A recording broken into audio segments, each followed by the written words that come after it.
Assalamualaikum warahmatullahi wabarakatuh. Perkenalkan, nama saya Anggun Revarni dengan NIM A111244046. Saya mahasiswa program studi Pendidikan Bahasa dan Sastra Indonesia, Fakultas Keguruan dan Ilmu Pendidikan di Universitas Tadulako. Di sini saya akan menganalisis novel Robohnya Surau Kami karya Ali Akbar Nafis. Baik, di sini saya akan menganalisis sinopsis dari novel Robohnya Surau Kami. Di suatu tempat ada sebuah surau tua yang nyaris ambruk hanya karena seseorang yang datang ke sana dengan ikhlas hatinya dan izin dari masyarakat setempat. Surau itu hingga kini masih tegak berdiri. Orang itulah yang merawat dan menjaganya. Kelak orang ini disebut sebagai Garing.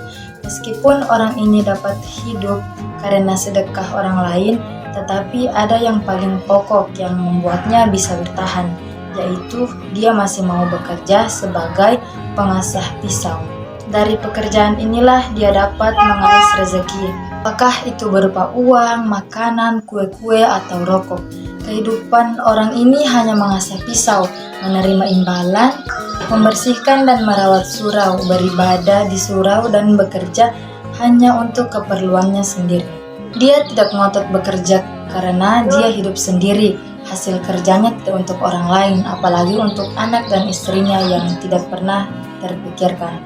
Suatu ketika, datanglah Ajo Sidi untuk berbincang-bincang dengan penjaga surau itu. Lalu keduanya terlibat perbincangan, akan tetapi sepulangnya Ajo Sidi, penjaga surau yang kerap disapa kakek itu murung, sedih, dan kesal karena dia merasakan apa yang diceritakan Ajo Sidi itu sebuah ejekan dan sindiran untuk dirinya. Ajo Sidi bercerita sebuah kisah tentang Haji Saleh. Haji Saleh adalah orang yang rajin beribadah, menyembah Tuhan. Ia begitu yakin ia akan masuk surga, namun Tuhan Maha Tahu, Maha Adil. Haji Saleh yang begitu rajin beribadah dimasukkan ke dalam neraka. Kesalahan terbesarnya adalah ia terlalu mementingkan dirinya sendiri. Ia takut masuk neraka, karena itulah ia bersembahyang.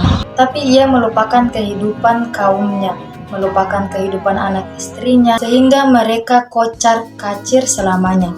Ia terlalu egois, padahal di dunia ini kita berkaum, bersaudara semuanya, tapi ia tidak memperdulikan itu sedikit pun. Cerita ini yang membuat kakek tersindir dan merasa dirinya murung. Kakek memang tak pernah mengingat anak dan istrinya, tetapi dia pun tak pernah memikirkan hidupnya sendiri, sebab dia memang tak ingin kaya atau membuat rumah. Segala kehidupan lahir batin diserahkan kepada Tuhannya. Dia tak berusaha mengusahakan orang lain atau membunuh seekor lalat pun. Dia senantiasa bersujud, bersyukur, memuji, dan berdoa kepada Tuhannya. Apakah semua ini yang dikerjakan semuanya salah dan dibenci Tuhan?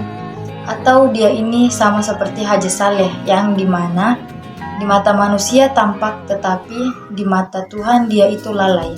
Akhirnya kakek ini dimasukkan ke dalam neraka. Penjaga surau itu begitu memikirkan hal ini dengan segala perasaannya. Akhirnya dia tak kuat memikirkan hal itu, kemudian memilih jalan pintas untuk menjemput kematiannya dengan cara menggorok lehernya dengan pisau cukur. Kematiannya sungguh mengejutkan masyarakat di sana. Semua orang berusaha mengurus mayatnya dan menguburnya, kecuali satu orang yang tidak mau begitu peduli atas kematiannya. Dialah Ajo Sidi, yang saat semua orang mengantar jenazah penjaga surau itu, dia tetap pergi bekerja. Selanjutnya, unsur intrinsik. Yang pertama ada tema. Tema utama dalam cerpen ini adalah kemerosotan nilai-nilai agama dalam kehidupan sosial. Kisah ini menggambarkan bagaimana seseorang yang terlalu fokus pada ibadah pribadi tanpa berkontribusi pada masyarakat justru tidak mendapat tempat yang baik di akhirat. Yang kedua ada tokoh dan penokohan. Tokoh pertama yaitu kakek. Tokoh utama seorang penjaga surau yang taat beribadah tetapi tidak peduli dengan kehidupan duniawi.